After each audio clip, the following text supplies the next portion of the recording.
All right, it's 6 o'clock. We have a quorum, so I'm going to go ahead. This is Ruth, and welcome everybody. And we'll go ahead and start with our agenda. I think the first item would be to consider the minutes. And hopefully everybody got a copy of those and has had a chance to review them.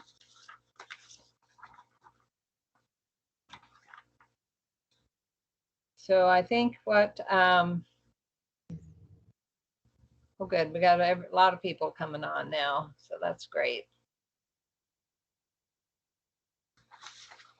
So I think I'll go ahead and do kind of a roll call on the minutes. And so if you can unmute yourself just to let me know whether you support them or not, then we can kind of move ahead. So George, any? Can you hear me? Yes. All right. I approve the minutes. I like them. I'm good. Great. Thank you. Okay, Serge.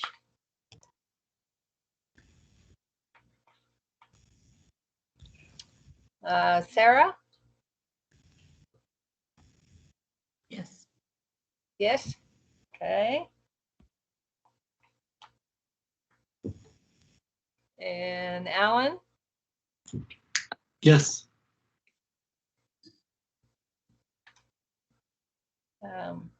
Lindsay? Yes, I approve.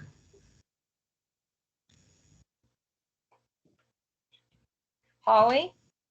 I approve. Richard? Approve. Lonnie?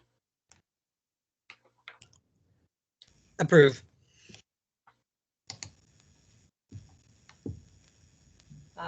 And this Ruth, I do too. Okay, do we have somebody want to make a motion to approve? A motion to approve the minutes is written. Thank you, Lonnie. Second motion. Is that Richard? Yes, this is Richard. Okay. I second. Great. We already all said yes. Sorry, I got that out of order, I guess. All right, so we've approved the minutes. We'll go ahead. There's a joint meeting with the council, and it was scheduled for December 8th, but it's been changed to December 1st. Richard and I will be working with Dave to figure out what it is we'd like to present at the meeting, but we're hoping that others can attend, or if there's anybody else on the committee that would like to participate in talking about what we're going to present.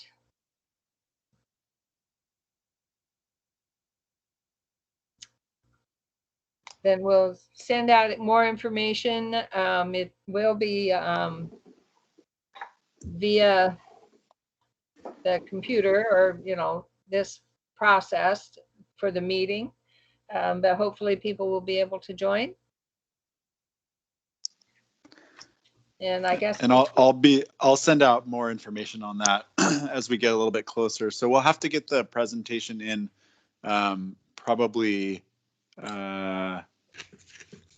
end of next week, or maybe early the following week, like Thanksgiving week. And just as in previous years, everybody is welcome to attend, and it's a great opportunity for you to get some time in front of City Council and the public to talk about what we do and what your goals and aspirations are for the committee and for transportation generally in Tigard.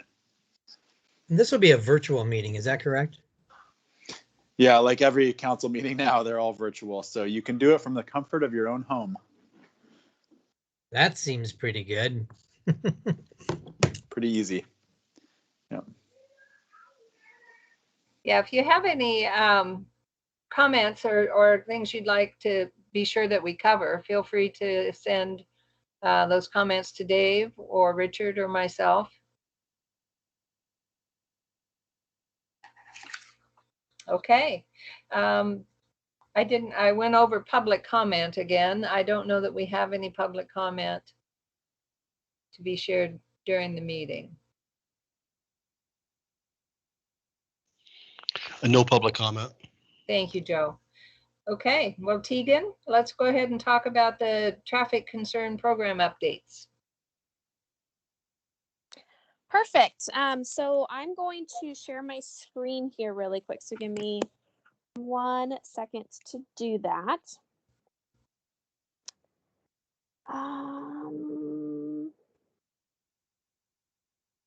That is not, why is it not showing my option? Hold on. I am trying to find the item that I'm trying to share. It is not pulling up. So anyhow, I will try and talk and do this at the same time, but I wanted to come by and just give you guys a quick update on our program that we're doing. Basically, we've been working on updating our citizen concern program. And one of the items that has come out of that is an interest in basically looking at implementing a 20-mile-per-hour program within the city of Tigard. And so I'm preparing to take some information to a council work session in December. And I wanted to give you guys a little bit of a heads up on it, some background on it, and then answer any questions that you may have. So in the last year, the state of Oregon passed an ORS that allows local agencies to pass an ordinance that would enable them to implement 20-mile-per-hour zones within specific areas within cities. So the requirements are that it has to be deemed as a residential district. It has to be a functional class that's below an arterial. So it could be a local street, a neighborhood route, or a collector. And it has to be a road that has a statutory speed limit of 25. So the way speed zones work is that in residential areas, we have what's called statutory speeds. They're 25. That means it's just basically a 25 mile per hour, similar to how like we have the rural 55. And then we establish speed zone orders with the state to establish or to put in specific speed zones on different types of roads. So where you see like a 30 mile per hour on a collector, that means we have an order in with the state that makes that 30. So in ones that don't have something like that in place and are 25, we have the ability to lower them to 20. So the map that I'm showing you right here, anything that's highlighted in a color is a street that would be eligible under the program to become 20 miles per hour. And I had to project my whole screen because I couldn't find the little, just like the one thing to show. It wasn't pulling up in my options. But the different colors here are looking at equity scores, which was just a filter that we had turned on because we wanted to make sure if we chose to roll it out into select locations first, that we were paying attention to the equity considerations of those areas. So the blues and greens have a lower equity score. And as you get up to yellow, orange, and red, the score becomes higher.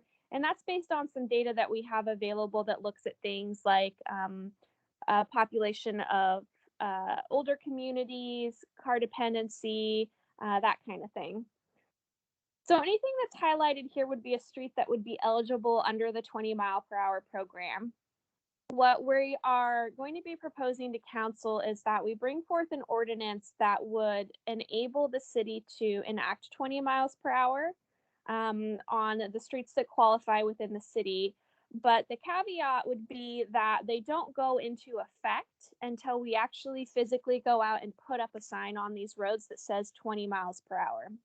And as you can see, this would cover about 80% or so of the city of Tigard. So it would be a really large undertaking to put up the signs everywhere. So we're still kind of working on what that rollout would look like. The idea right now is that it may take a year or two to eventually get to all the locations that qualify. And there would be significant work associated with ordering the signage, figuring out where things needed to go and all of that. So I think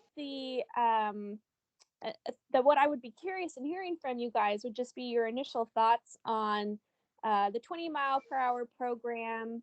And if you have any feedback on, you know, if we're looking at rolling this out as sort of a phased approach as we kind of eventually try to move along to get to all the locations that can qualify, if you have any feedback on what you think might make sense of where we start. It looks like George Tegan, has his hand up. maybe before we go into questions and comments, I think it might be worthwhile, just two things. One is maybe a little bit more explanation on functional classes, and just make sure the committee knows the difference between the different functional classes and kind of the way that they serve the transportation system overall. I think it's worthwhile pointing out that, again, that you mentioned neighborhood and local streets, which are the typical like quieter streets already. We're not talking about collectors and arterials that are typically the 30 to 40 mile an hour roads in Tigard. So those would be untouched. And then the other thing I think that's worth pointing out is Mayor Snyder actually wrote a letter in support of the change in legislation at the state level. And so this is something that's already on the radar. It's been on the radar of Tigard for quite a while. And just the rationale behind it is that there's actually a significant difference in survival rates from auto crashes between 20 and 25 miles an hour and up above that. And that change can have a real big impact on safety for the community. So I just wanted to point out those two things before we get into a discussion. Yeah, so the state law says it can apply on anything that's not an arterial. And an example of an arterial would be like Highway 99. That's an arterial. It is applicable on a local street, and a neighborhood route, which are like your smaller streets within your neighborhood. And it can apply on collectors as long as they don't have something in effect that's a speed zone order. So if you look at the map, for example, Tiedemann's highlighted out in front of Fowler Middle School. Walnut would not qualify based on that criteria, but if we chose to, we could implement the 20 on Tiedemann between Tigard Street and Walnut. I'm not saying that we necessarily want to do that, but it would classify, or it would qualify based on the state laws. And there has been some internal discussion of, perhaps we only want to implement it on a local street or a neighborhood route. Maybe we don't want to touch the collectors. And the idea is that as you get higher up in the functional classification, so it goes local streets, and then those kind of collect the traffic from the neighborhood homes, and then you have the neighborhood routes, and the local streets feed into them. And so those have a little bit more traffic on them, but they're still pretty, generally low volume. And then those kind of feed into the next largest one, which is the collectors, which are things like Tiedemann Street, Walnut. Can't remember if Beef Bend is a collector or an arterial. And then you finally get to the larger ones that are the arterials, like Pacific Highway.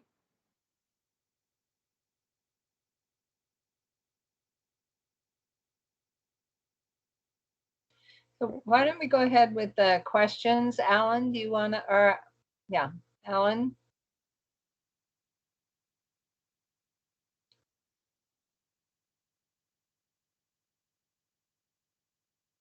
Well, Sarah, do you have a question or comment? I'm sorry, I hit the wrong button, but Okay, Alan. Go ahead. Is there any reporting data that we can use from safer routes to schools, requests for enforcement, or like requests for speed bumps or traffic calming measures that's already in place that we can refer to? When you say refer to, are you thinking about where we might implement first? Yeah, so like, are there areas or a similar map? It doesn't have to be actually mapped out, but like a similar list of requests or locations that have already been asked for calming measures to begin with. Mm-hmm. Yeah, so that's one of the things we've looked at. We do have a set of locations that, based on the data we've collected, have what we consider behavioral speeding issues, where people are choosing to go, faster than they should based on the posted speed.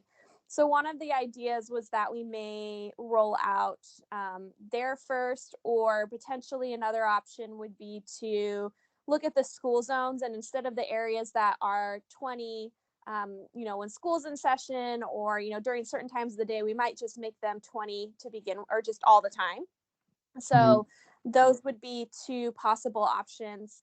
I do think it's important to mention, so I've been talking with our police department, and they wanted to make sure that when we do start to roll this out and we do the messaging with the public, that there is an understanding that just because we're adjusting the speed to 20 miles per hour, that doesn't mean that all of a sudden, they have additional staff to do targeted enforcement. They only have one traffic patrol officer right now. And so they would continue to respond to speeding concerns like they do now, where if they see someone out there speeding, they would pull them over. But the difference would be now that, the legal speed limit is 20, right? So, if people are not observing the 20 and they see them doing that, then they could pull them over, but there wouldn't be like a targeted enforcement efforts related to it.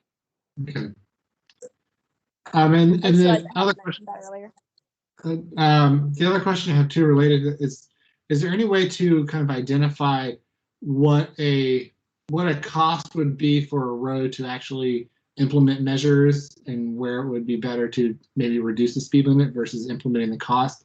I'm thinking of somewhere like, I live just off of Omara, so Omara is a very wide and long street, and so it cost a lot to put measures in place, but a speed change could have potentially a larger impact at a reduced cost. Is there any input being taken from that perspective?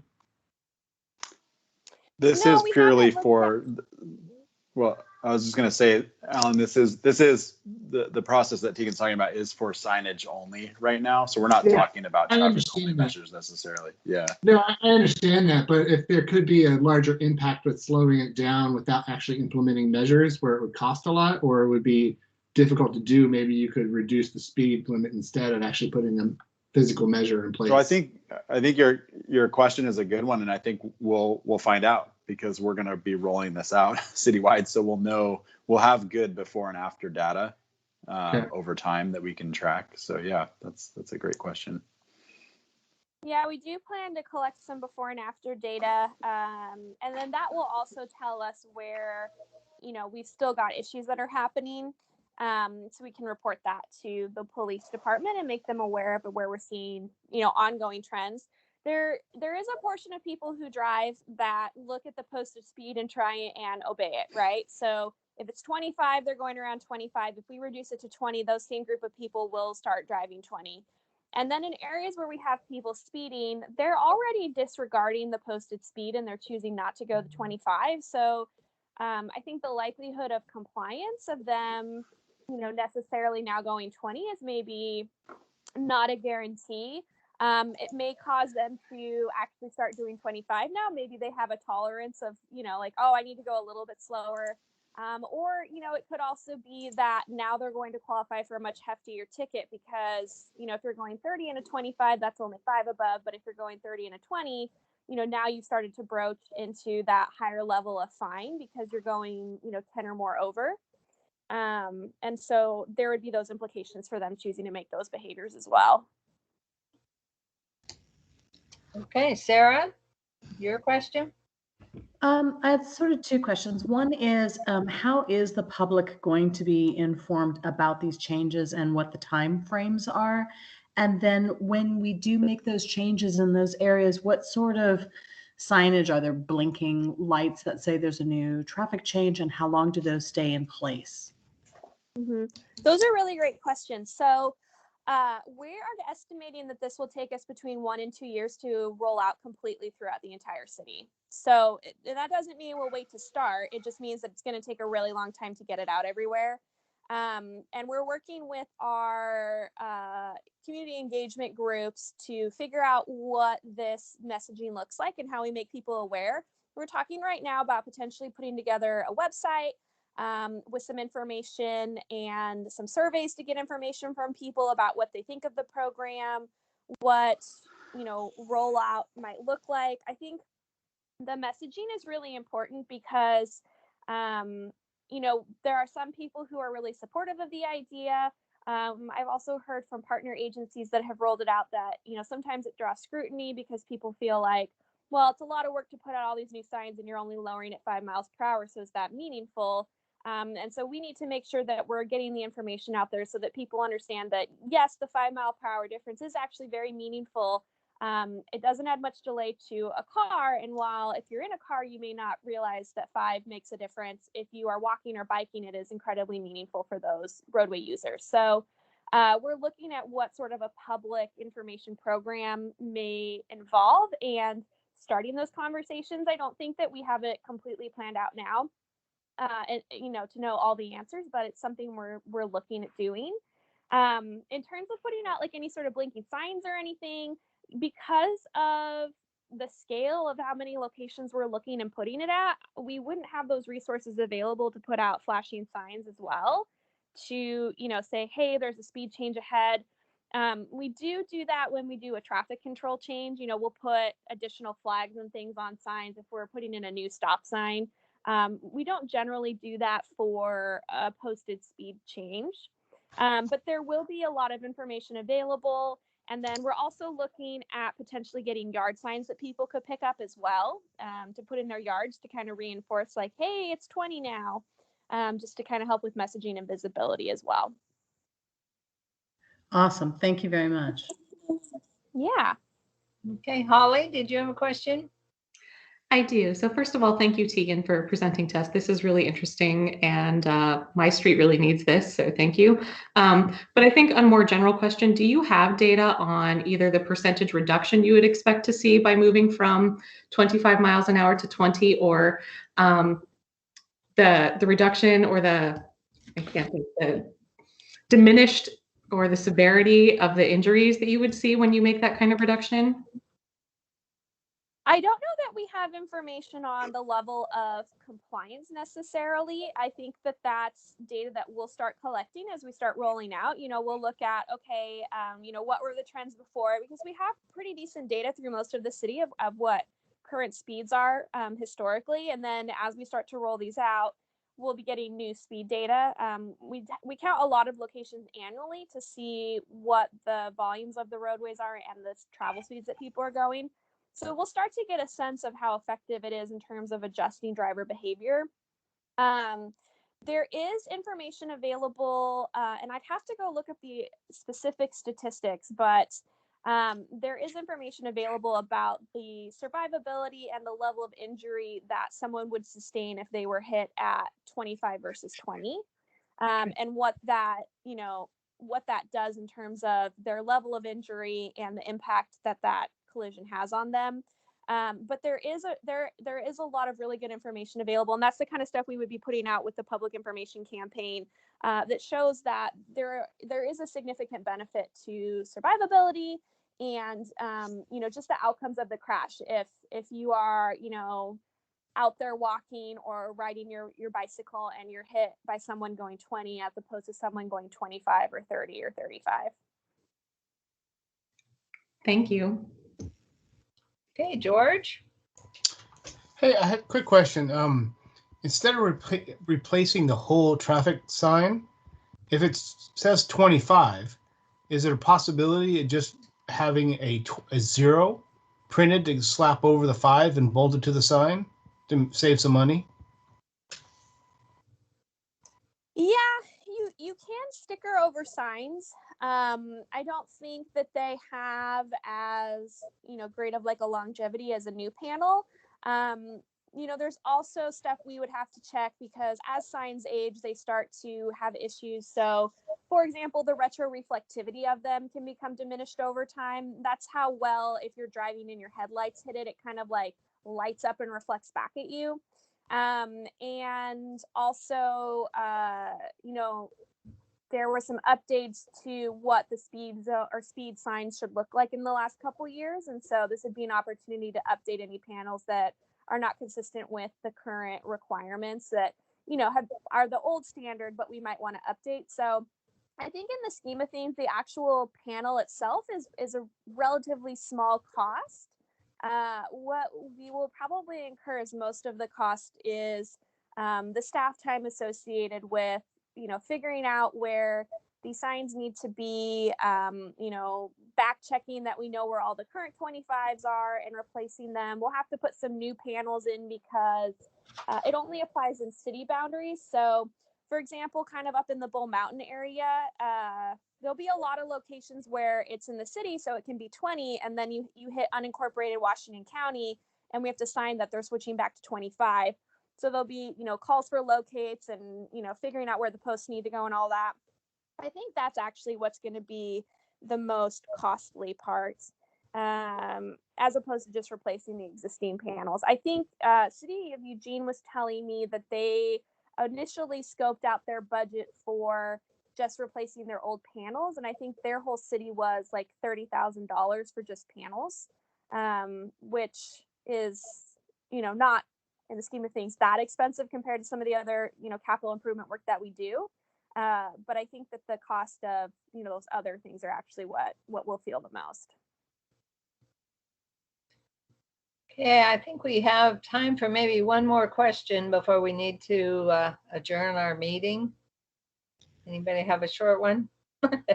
Yeah, this is Lindsay. As far as where to start the program, I would look at Safe Routes to School. And even though kids aren't in school right now, if you're rolling it out over a couple of years, that seems like a good place to start, because we already know that those are important areas for pedestrian safety.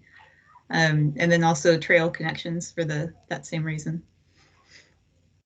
Oh, those are both really great ideas. We had talked about safe routes to school a little bit, but not as much trail connections. So I really like that feedback. That's good. Thank you.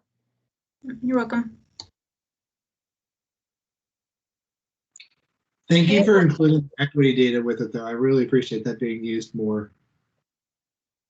Of course. Yeah, we wanted to make sure, we've talked a lot about the complaint program, and there's been some concerns, just internally, that perhaps those that have the means to reach out to us and let us know that there's issues in their neighborhood, there may be some equity disparities or differences or issues related to if we're only responding to where we're hearing from people and not looking at the city holistically and trying to find ways to back check the areas where folks haven't, the means or ability to reach out and let us know that they have concerns in their area. So we've been trying to use this data more to look at how we're responding to community concerns and make sure that, even if we're not hearing about stuff in a certain area, that we don't just assume that everything's fine there.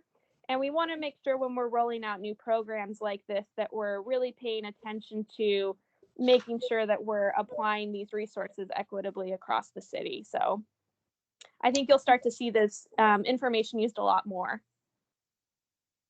That's really good to hear. Thanks, Tegan. Yeah, thank you so much for all of your guys' feedback and for listening to the update on the program. I'll be briefing council at a work session in December, and then assuming that they're supportive of the idea, then I will be preparing an ordinance to bring to them for consideration in January. And if approved, that would give us the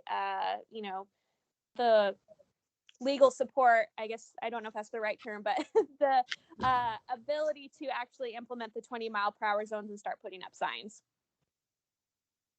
Well, thank you very much, Tegan. I appreciate you joining our meeting tonight. I want to wish everybody on the committee a good Thanksgiving, and keep your eyes out for information on the council meeting on December 1st. And then our next TTAC meeting will be in January. So any other last minute comments? All right. I will adjourn the meeting.